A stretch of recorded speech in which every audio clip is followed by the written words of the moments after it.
Hello friends, കഴിഞ്ഞ ക്ലാസ്സിൽ നമ്മൾ mono hybrid cross, self pollination ഇതൊക്കെ പഠിച്ചു. അപ്പോൾ ഇന്നത്തെ ക്ലാസ്സിൽ നമ്മൾ നോക്കുന്നത് അതിൻ്റെ കണ്ടിന്യൂവേഷനാണ്. The following are the inferences drawn by Gregor John Mendel from mono hybrid cross. Analyse them and answer the question below. അതിനാദ്യം നമുക്ക് മെൻഡലിൻ്റെ പോസ്റ്റുലേറ്റ്സ് എന്തൊക്കെയാണെന്ന് നോക്കാം. A trait is controlled by two factors. A trait is controlled by two factors. നമുക്ക് detail ആയിട്ട് നോക്കാം കേട്ടോ. When a pair of contrasting trait is subjected to hybridization, a pair ആണ് contrasting traits ആണ് subjected to hybridization, only one of the contrasting trait is expressed in the offspring of the first generation and the other remains hidden. The trait that appears in the first generation is called dominant trait, and the hidden trait is called recessive trait. The trait hidden in the first generation reappears in the second generation. When gametes are formed, the factors that determine trait get separated without mixing. The ratio of dominant to recessive trait in the offsprings of the second generation is 3:1. 3:1. അതായത് എന്താ പറയുന്നത്, മെൻഡലിൻ്റെ postulates എന്തൊക്കെയാണ്? Trait എന്ന് പറയുന്നത് രണ്ട് ഫാക്ടേഴ്സാണ് control ചെയ്യുന്നത്. നമ്മൾ already പഠിച്ച കാര്യമാണ്. ഒരു pair of contrasting trait is subjected to hybridization. ആ പെയർ ഓഫ് കോൺട്രാക്റ്റിംഗ് ട്രൈറ്റ്സ്, അതായത് ടോൾ ആൻഡ് ഡോർഫ് ആണ് എടുത്തതെന്ന് വിചാരിക്കാം. ഇത് ഒരു പെയറാണ്, ഇത് കോൺട്രാസ്റ്റിംഗ് ആണ്, ഓപ്പോസ് ചെയ്യുന്നതാണ്. ഒന്നുകിൽ ടോൾ ആയിരിക്കാം അല്ലെങ്കിൽ ഡോർഫ് ആയിരിക്കാം. Is expressed in the offspring of the first generation and the other remains hidden. May be tall ആയിരിക്കാം എക്സ്പ്രസ് ചെയ്യുന്നത്, അങ്ങനെയാണെങ്കിൽ ഡോർഫ് എന്തായിരിക്കും? ഹിഡൻ ആയിട്ട് നിൽക്കും. ഈ ടോളിനെ പറയുന്ന പേരാണ് ഡോമിനൻറ്റ് ട്രയറ്റ് എന്ന്. ഡോർഫ് ആയിട്ടുള്ള ഇതിനെ പറയുന്ന പേരാണ്, അല്ല ഇത് ഹിഡനെ പറയുന്ന പേരാണ് റെസസീവ് ട്രൈറ്റ് എന്ന്. The trait that hidden in the first generation reappears in the second generation. ഇവരെന്ത് ചെയ്യും? സെക്കൻഡ് ജനറേഷനിൽ റീഅപ്പിയർ ചെയ്യും. ഒരു ഗ്യാമീറ്റ് ഉണ്ടാകുന്ന സമയത്ത് the factors that determine trait get separated without mixing. അത് നമ്മൾ ഓൾറെഡി പഠിച്ചതാണ്. ടി എന്നുള്ളത് ഗ്യാമീറ്റ് ഉണ്ടാകുന്ന സമയത്ത് ടോളും ഇത് സ്മോൾ ലെറ്റർ ടി ആയിട്ട് സെപ്പറേറ്റ് ചെയ്യും. അതായത് ഇതിൻ്റെ ഇടയ്ക്ക് ഒരു ഇടത്തരം വലിപ്പം വരുന്ന ഒരു പയർച്ചെടി എന്നുള്ള ഫോമിലേക്ക് ഇത് എന്താവാറില്ല, മിക്സ് ആവാറില്ല എന്നാണ് പറയുന്നത്. Without mixing. The ratio of dominant to recessive trait in the offspring in the second generation is 3:1. നമ്മൾ നേരത്തെ പഠിച്ചില്ലേ, ഇവിടെ ടോളുണ്ട്. അപ്പോൾ ഇത് 3 ആണ്, ഇത് 1 ആണ്.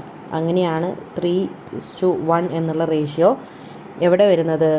സെക്കൻഡ് ജനറേഷനിൽ വരുന്നത്. ഇതാണ് ഫസ്റ്റ് ജനറേഷൻ, ഇതാണ് സെക്കൻഡ് ജനറേഷൻ. ഓക്കെ, മനസ്സിലായല്ലോ. ഇനി ക്വസ്റ്റ്യൻസ് ആണ് നോക്കുന്നത്. Why was a plant with intermediate height not formed by the combination of tall and dwarf? ഇതാണ് ഞാൻ നേരത്തെ പറഞ്ഞ ഇടത്തരം എന്ന് പറഞ്ഞാൽ നടുവിൽ വരുന്നൊരു ചെടി വരുന്നില്ല എന്നുള്ളത്. Has in the character that is not expressed in the first generation appeared in the second generation? വന്നല്ലോ. വന്നു എന്നുള്ളതാണ് ഇവിടെ ഏത് പോയിന്റ് പറയുന്നത്? സെക്കൻഡ് ജനറേഷനിൽ വരും എന്ന് പറയുന്നു. How would be that? Okay.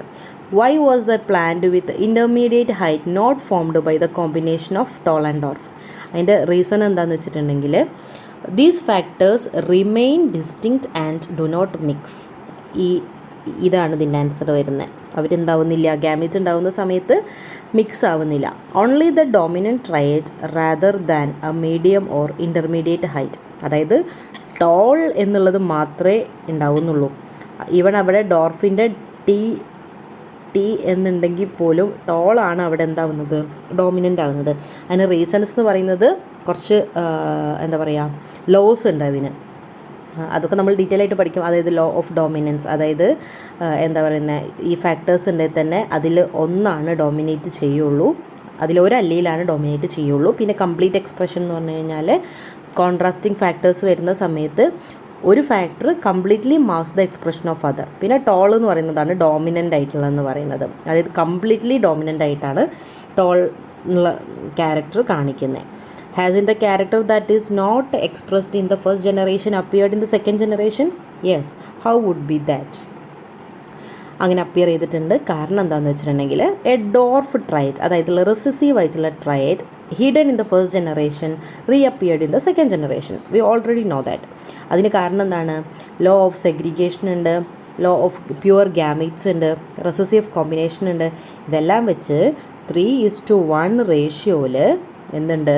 This reunion of 2 recessive factors result in the dwarf character reappear in the predictable 3:1 ratio. 3 dominant ആണെങ്കിൽ 3 ഡോമിനൻ്റ് ആയിട്ടുള്ള നേച്ചറാണ് വരുന്നതെന്നുണ്ടെങ്കിൽ ഈ 1 എന്തായിരിക്കും? റെസസീവ് ആയിരിക്കും. ഇതെവിടെയാണ്? F2 ജനറേഷൻ 2ലാണിത് കാണിക്കുന്നത്. Okay. In the next stage he observed the inheritance of 2 pairs of contracting സ്ട്രൈറ്റ്സ് of the same plant. Inheritance of 2 pairs of contrasting trait of the same plant. This is known as dihybrid cross. അതായത് 2 type crossing ഉണ്ട്. ഒന്ന് mono hybrid cross and dihybrid cross. Dihybrid cross, mono hybrid cross എന്ന് പറഞ്ഞാൽ അതിലെന്തായിരിക്കും? ഒരു ക്യാരക്ടറായിരിക്കും. ഒരു ക്യാരക്ടറാണ് എടുക്കുക. ഒരു ക്യാരക്ടറിൽ വിത്ത് കോൺട്രാസ്റ്റിംഗ് ട്രൈറ്റ്സ്. ഒരു ക്യാരക്ടർ വിത്ത് കോൺട്രാസ്റ്റിംഗ് ട്രൈറ്റ്സ്. ഇവിടെയോ ഡൈഹൈബ്രിഡ് ക്രോസിൽ എന്താ ചെയ്യുന്നത്? 2 pairs ഓഫ് കോൺട്രാസ്റ്റിംഗ് ട്രൈറ്റ്സ്. നമുക്ക് ഡീറ്റെയിൽ ആയിട്ട് നോക്കാം. ഇവിടെ ഡീറ്റെയിൽ ആക്കി നോക്കുന്ന സമയത്ത് നേരത്തെ നമ്മൾ ടി വെച്ചിട്ട് ടോളിനെ ഡോർഫ് വെച്ചാണ് എന്ത് ചെയ്തത്? ക്രോസ് ചെയ്തതെന്നുണ്ടെങ്കിൽ ഇവിടെ ടോളാണ് വിത്ത് റൗണ്ട് സീഡ് ഉണ്ട്. TTRR ക്രോസ്ഡ് വിത്ത് ഡോർഫാണ് വിത്ത് റിങ്കിൾഡ് സീഡ്സ് RR. ഇവിടെ റൗണ്ട് സീഡ് എന്നുള്ളതാണ് ഡോമിനൻ്റ് ക്യാരക്ടർ കേട്ടോ. അതായത് നോർമലി പീ പ്ലാന്റിന് റൗണ്ടഡ് സീഡാണ് ഉണ്ടാവുക. അതിൻ്റെ റെസസീവ് ആയിട്ടുള്ള, അതിൻ്റെ ഹിഡൻ ആയിട്ടുള്ള അല്ലിലാണ് റിങ്കിൾഡ് സീഡ് എന്ന് പറയുന്നത്. അപ്പോൾ ഇവിടെ ഉണ്ടാകുന്ന ഗ്യാമീറ്റിന്, പയറ് ചെടിയിൽ ഉണ്ടാകുന്ന ഗ്യാമീറ്റിൽ എന്തായിരിക്കും കാണുക?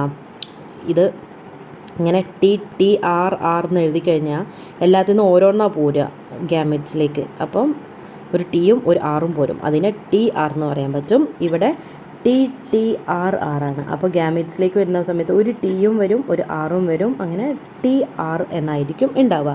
അങ്ങനെ കൂടിച്ചേരുന്ന, ഇതിപ്പോൾ മെയിലിൽ നിന്നാണ് വരുന്നതെന്നുണ്ടെങ്കിൽ, ഇതിന്ന് ഫീമെയിലിൽ നിന്നാണ് വരുന്നതെന്നുണ്ടെങ്കിൽ അങ്ങനെ ഉണ്ടാവുന്ന ഗ്യാമീറ്റിൽ നിന്ന് വന്നിട്ട് അങ്ങനെ ഉണ്ടാവുന്ന ചെടീൻ്റെ ഒരു ഇതിലുണ്ടാവുക TTRR ആയിരിക്കും. എങ്ങനെയാണ് മനസ്സിലായില്ലേ? കാരണം ഇവിടെ ക്രോസ് ചെയ്യുന്നത് ആരൊക്കെ തമ്മിലാണ്? TRഉം ഇവർ തമ്മിൽ ക്രോസ് ചെയ്യുന്ന സമയത്ത് ഉണ്ടാവുക TTRR. ഇതിൻ്റെ ക്യാരക്ടർ എന്തായിരിക്കും? ഇവിടെ TT എന്ന് വന്നു കഴിഞ്ഞാൽ ഡോമിനൻ്റ് ആയിട്ടുള്ളത് ആരാണ്? ടോളാണ്. ആ ടോൾ വന്നു കഴിഞ്ഞാൽ അതിൻ്റെ റിസസീവിനെ മാസ്ക് ചെയ്യും. അപ്പോൾ ഇത് ടോളാണ്. ഓക്കെ. ഇനി RR, ഇത് ഡോമിനൻ്റ് ആണ്, ഇത് റെസസീവാണ്. ഇത് ഡോമിനൻ്റ് ആണ്, ഇത് റെസസീവാണ്. അപ്പോൾ ആ സമയത്ത് ഇത് എന്തായിരിക്കും? റൗണ്ട് ആയിരിക്കും. അതായത് ടോൾ ആൻഡ് റൗണ്ട്. ഇതൊക്കെ മായ്ച്ച് കളയാം കേട്ടോ. അപ്പോൾ ഉണ്ടാവുന്ന കുട്ടി എന്തായി? ടോൾ ആൻഡ് ഡോർഫായി എന്നാണ് പറയുന്നത്. Tall and dwarf. ഇതാണ് ഫസ്റ്റ് ജനറേഷൻ പറയുന്നത്. മനസ്സിലായോ? ഇതാണ് F1. ഇനി നമ്മളെന്താ നോക്കുന്നത്? ഇനി F1ൻ്റെ സെൽഫ് പോളിനേഷൻ ഓഫ് ഫസ്റ്റ് ജനറേഷൻ്റെ സെൽഫ് പോളിനേഷൻ ചെയ്യണം. ഫസ്റ്റ് ജനറേഷൻ്റെ സെൽഫ് പോളിനേഷൻ എങ്ങനെയാണ് ചെയ്യുക? ഇതിൻ്റെ ഗ്യാമേറ്റ് എന്തൊക്കെയായിരിക്കും എന്ന് നോക്കിയാൽ മതി. പല കോമ്പിനേഷൻ, 4 കോമ്പിനേഷൻ ഉണ്ടാവാം. നോക്കി നോക്കാം. TR ഉണ്ടായിരിക്കാം, സ്മോൾ ലെറ്റർ R ഉണ്ടായിരിക്കാം, small letter T capital letter R ഉണ്ടായിരിക്കാം, small letter T small letter R ഉണ്ടായിരിക്കാം. TR.